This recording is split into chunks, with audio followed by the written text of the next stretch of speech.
आइए साथियों, अब हम भारतीय नागरिक सुरक्षा संहिता की दैनिक पुलिसिंग कार्य में उपयोगी कुछ महत्वपूर्ण धाराओं का दंड प्रक्रिया संहिता के साथ तुलनात्मक अध्ययन करें। जैसे कि दंड प्रक्रिया संहिता 1973 की धारा 2(न) में पुलिस थाने के भार साधक अधिकारी अर्थात थाना प्रभारी को परिभाषित किया गया। नए अधिनियम में इसे धारा 2(1)(द) में परिभाषित किया गया है। उसी प्रकार पुलिस थाने की परिभाषा धारा 2(ध) सीआरपीसी के स्थान पर अब नए अधिनियम में धारा 2(1)(प) में शामिल है। वारंट मामलों को धारा 2(भ) के स्थान पर भारतीय नागरिक सुरक्षा संहिता में अब धारा 2(1)(य) में परिभाषित किया गया है। सीआरपीसी में जहां दंड न्यायालयों के वर्गों को धारा 6 में वर्णित किया गया था, वहीं नए अधिनियम में भी धारा 6 में दंड न्यायालयों को परिभाषित किया गया है, परंतु नए अधिनियम में संशोधन करते हुए महानगर क्षेत्र के न्यायालयों को समाप्त कर दिया गया है। अब पूरे भारत में एक समान न्यायालय होंगे, जैसे सेशन न्यायालय मजिस्ट्रेट, प्रथम वर्ग न्यायालय मजिस्ट्रेट, द्वितीय वर्ग न्यायालय मजिस्ट्रेट और कार्यपालक मजिस्ट्रेट। धारा 36 में वरिष्ठ पुलिस अधिकारियों की शक्तियों का वर्णन किया गया था, जिसे नए अधिनियम की धारा 30 में शामिल किया गया। साथ ही धारा 21 में विशेष कार्यपालक मजिस्ट्रेट का उल्लेख था, जिसमें संशोधन करते हुए अब नई संहिता की धारा 15 में पुलिस अधीक्षक समतुल्य रैंक के अधिकारी भी विशेष कार्यपालक मजिस्ट्रेट हो सकेंगे। धारा 29 में न्यायिक मजिस्ट्रेट्स की दंडादेश की शक्तियों को बताया गया, जो कि अब नई संहिता में धारा 23 में वर्णित हैं। इनके अनुसार मुख्य न्यायिक मजिस्ट्रेट 7 वर्ष से कम अवधि के दंडादेश, प्रथम वर्ग न्यायालय मजिस्ट्रेट 3 वर्ष तक के कारावास के दंड व 50,000 तक का जुर्माना, द्वितीय वर्ग न्यायालय मजिस्ट्रेट 1 साल तक का कारावास का दंड व 10,000 तक का जुर्माना दंडादेश दे सकते हैं। पुलिस द्वारा बिना वारंट के गिरफ्तार कर सकने की शर्तें पूर्व के अधिनियम में धारा 41 व 41 क में वर्णित हैं, जो कि अब नए अधिनियम में धारा 35 में वर्णित हैं। गिरफ्तारी की प्रक्रिया और गिरफ्तार करने वाले अधिकारी के कर्तव्य धारा 41 ख में बताए गए थे, जो कि अब बीएनएसएस में धारा 36 में बताए गए हैं। नई संहिता की धारा 43 और धारा 43(3) में प्रावधान किए गए हैं कि अब गिरफ्तार जघन्य अपराधी और आदतन अपराधी इत्यादि को न्यायालय में पेश करते समय हथकड़ी पहनाई जा सकेगी। नए अधिनियम की धारा 37(b) में यह प्रावधान किया गया है कि प्रत्येक थाने पर होने वाली गिरफ्तारी की सूचना देने के लिए एक नामजद अधिकारी होगा। उसका कर्तव्य परिचितों, कंट्रोल रूम और पोर्टल पर जानकारी अपलोड करना होगा।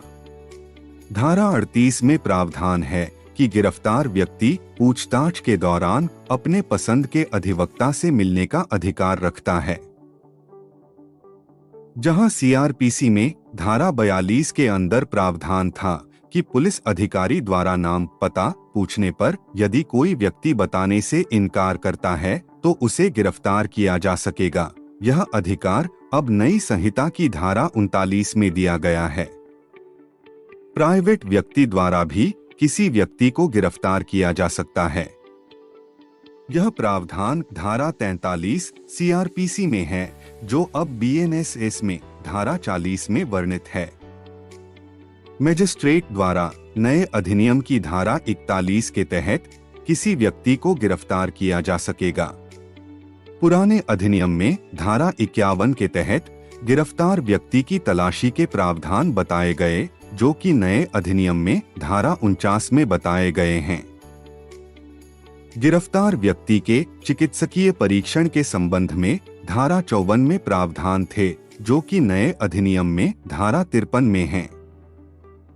बलात्संग के अपराधी की चिकित्सा व्यवसायी द्वारा परीक्षा की धारा नई संहिता में धारा 52 में है। गिरफ्तार व्यक्ति की पहचान शिनाख्त की कार्यवाही बीएनएसएस में धारा 54 में है। गिरफ्तार व्यक्ति को 24 घंटे से अधिक हवालात में निरुद्ध न रखे जाने के नियम धारा 57 सीआरपीसी में थे, जो कि अब नई संहिता में धारा 58 में हैं। सीआरपीसी में समन का प्रारूप निर्धारण धारा 61 में किया गया था, जो कि अब बीएनएसएस में धारा 63 में बताया गया है। अब समन ईमेल और मोबाइल के माध्यम से भी भेजा जा सकेगा, जिस पर न्यायालय की मुहर की छवि या डिजिटल हस्ताक्षर प्रमाणीकरण के लिए होना अनिवार्य है। धारा 62 सीआरपीसी में समन की तामीली की प्रक्रिया बताई गई थी, जो कि नए अधिनियम में धारा 64 में बताई गई है। इसमें मोबाइल और ईमेल के माध्यम से समन तामील करने की प्रक्रिया धारा 64 में बताई गई है, जिसके अनुसार इस प्रकार समन तामील कराने के लिए पुलिस थाने में रजिस्टर संधारित करने और न्यायालय में संबंधित व्यक्ति का ईमेल, मोबाइल नंबर, पता रखने के प्रावधान किए गए हैं। साक्षी के समन के तामीली की यही प्रक्रिया धारा 71 के तहत नए अधिनियम अनुसार अपनाई जाएगी। सरकारी सेवक का समन तामील उसके कार्यालय अध्यक्ष को भेजकर किए जाने का प्रावधान नए अधिनियम की धारा 68 के तहत किया गया है। साक्षी को डाक से समन तामीली का प्रावधान नए अधिनियम की धारा 71 के तहत किया गया है। गिरफ्तार व्यक्ति को न्यायालय के समक्ष अविलंब लाए जाने का प्रावधान पुराने अधिनियम की धारा 76 में किया गया था, जो कि अब नए अधिनियम की धारा 78 में किया गया है। सीआरपीसी की धारा 93 के तहत तलाशी वारंट जारी किया जाने के प्रावधान बताए गए थे, जो कि अब नए अधिनियम की धारा 96 में बताए गए हैं। सदोष परिरोध व्यक्तियों के लिए तलाशी के प्रावधान धारा 97 सीआरपीसी में थे, जो कि बीएनएसएस में धारा 100 के अंदर किए गए हैं। दोष सिद्धि और परिशांति कायम रखने के लिए प्रतिभूति की कार्यवाही सीआरपीसी की धारा 106 में की जाती थी, जो कि अब नए अधिनियम की धारा 125 के तहत की जाएगी। अन्य दशाओं में परिशांति कायम रखने हेतु प्रतिभूति की कार्यवाही सीआरपीसी की धारा 107 में की जाती थी, जो कि अब नए अधिनियम में धारा 126 में की जाएगी। धारा 109 सीआरपीसी के तहत संदिग्ध व्यक्तियों से सदाचार के लिए प्रतिभूति लेने की कार्यवाही की जाती थी, जो कि नए अधिनियम की धारा 128 में किए जाने का प्रावधान है। धारा 110 में अभ्यासिक अपराधियों से प्रतिभूति की कार्यवाही की जाती रही है, जो अब नए अधिनियम में धारा 129 में की जाएगी। सिविल बल के प्रयोग से जमाव को तितर बितर करने का अधिकार पुलिस बल को धारा 129 सीआरपीसी के तहत दिया गया, जो कि बीएनएसएस में धारा 148 में है। सशस्त्र बल के प्रयोग से जमाव का तितर बितर करने का अधिकार पुलिस बल को धारा 149 के तहत दिया गया है। न्यूसेंस हटाने के लिए सशर्त आदेश धारा 133 सीआरपीसी के अधीन दिए जाते रहे हैं। नए अधिनियम में यह आदेश धारा 152 के तहत दिए जाएंगे। वहीं सीआरपीसी की धारा 144 के तहत न्यूसेंस या आशंकित खतरे के अर्जेंट मामलों के आदेश जारी किए जाते रहे हैं, उसे अब बीएनएसएस की धारा 163 के द्वारा जारी किया जाएगा। पुलिस द्वारा असंज्ञेय अपराधों के निवारण की कार्यवाही सीआरपीसी की धारा 149 के तहत की जाती थी, जो कि अब नए अधिनियम की धारा 168 के तहत होगी। वहीं अब पुलिस धारा 170 बीएनएसएस के तहत अंज्ञेय अपराधों का किया जाना रोकने के लिए गिरफ्तारी की कार्यवाही कर सकेगी।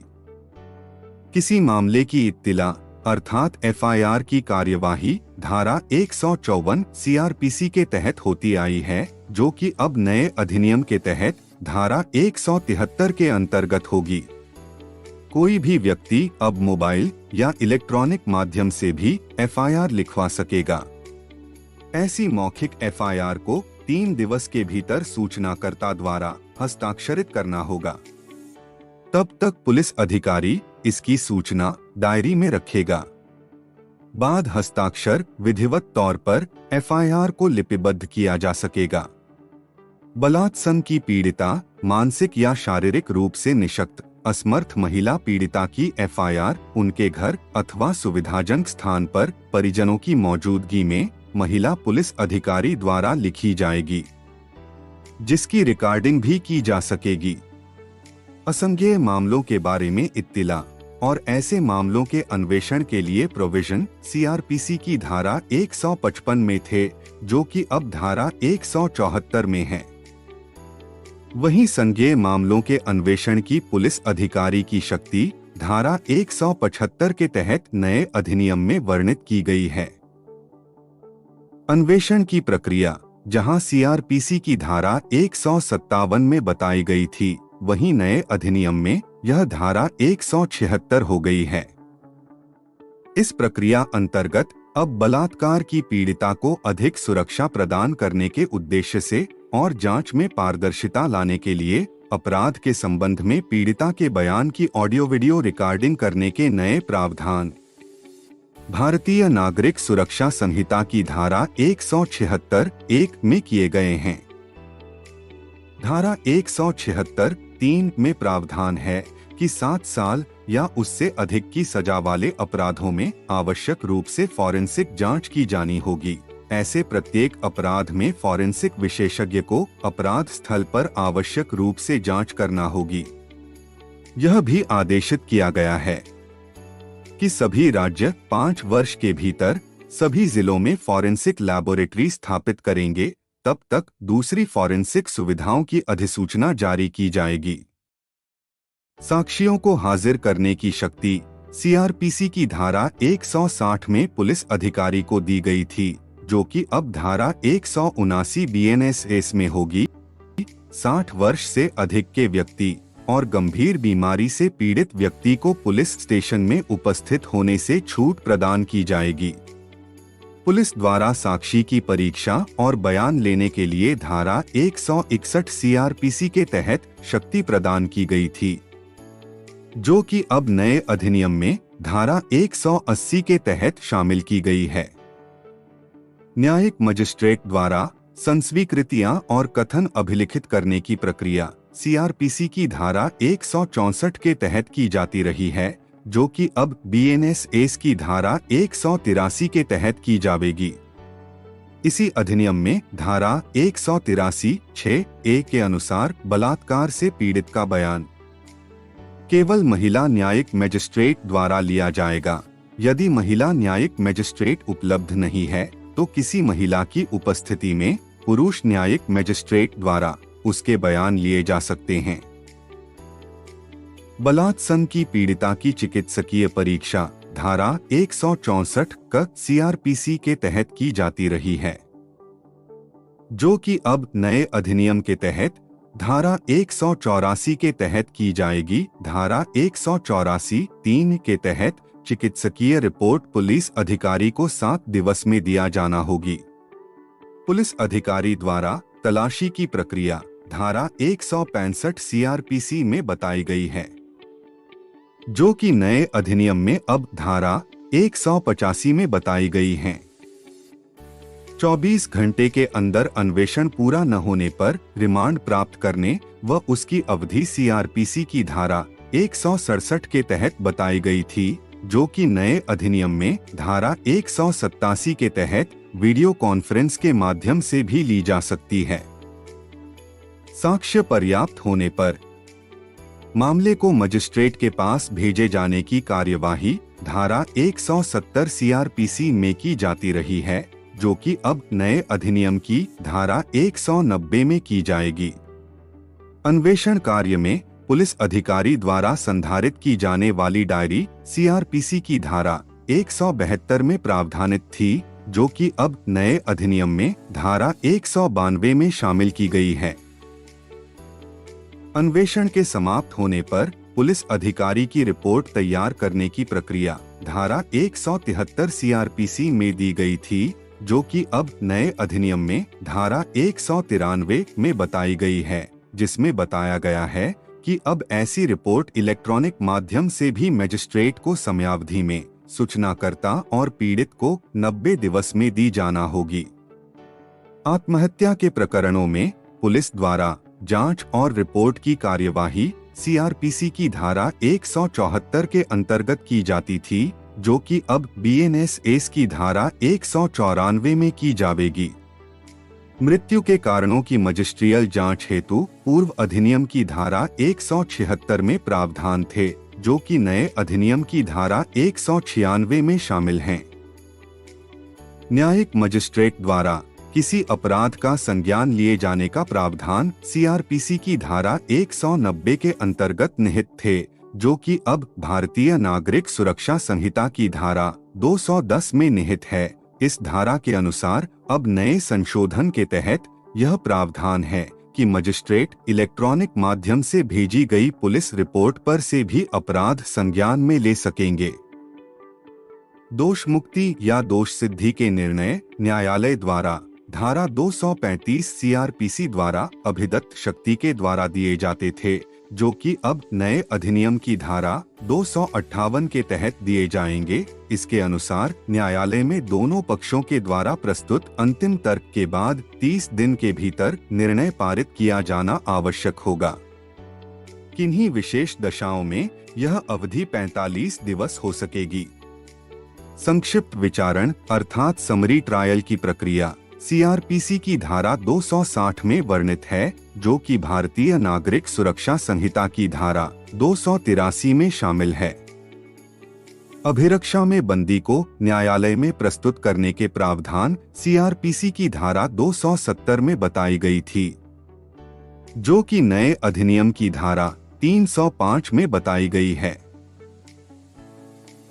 न्यायालय की कार्यवाही को मुलतवी या स्थगित करने की शक्ति सीआरपीसी की धारा 309 में वर्णित है। इस संबंध में नए अधिनियम में धारा 346 में प्रावधान है कि अब किसी प्रकरण में 2 बार से ज्यादा स्थगन नहीं दिया जा सकेगा। अभियोजन चरण में अधिवक्ताओं की अनुपस्थिति स्थगन का कारण नहीं होगी। साथ ही यदि साक्षी हाजिर है तो उस दशा में स्थगत विशेष कारण की वजह से ही हो सकेगा।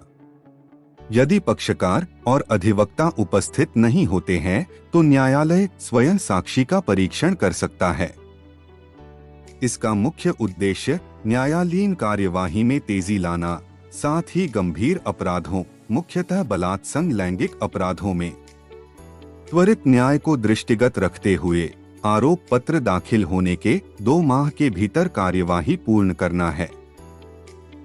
दंड प्रक्रिया संहिता की धारा 311 क में न्यायालय द्वारा नमूना हस्ताक्षर और हस्तलेख का नमूना लिए जाने की प्रक्रिया है। नए अधिनियम की धारा 349 के तहत अब न्यायालय गिरफ्तार न हुए व्यक्ति के भी नमूना हस्ताक्षर, फिंगरप्रिंट, आवाज के नमूने प्राप्त करने का आदेश दे सकता है। अपीलीय न्यायालयों की शक्तियों का वर्णन सीआरपीसी की धारा 386 के तहत किया गया, जो कि अब नए अधिनियम की धारा 427 के तहत बताए गए हैं। साथ ही उच्च न्यायालय की पुनरीक्षण की शक्तियां नए अधिनियम की धारा 442 में वर्णित की गई हैं।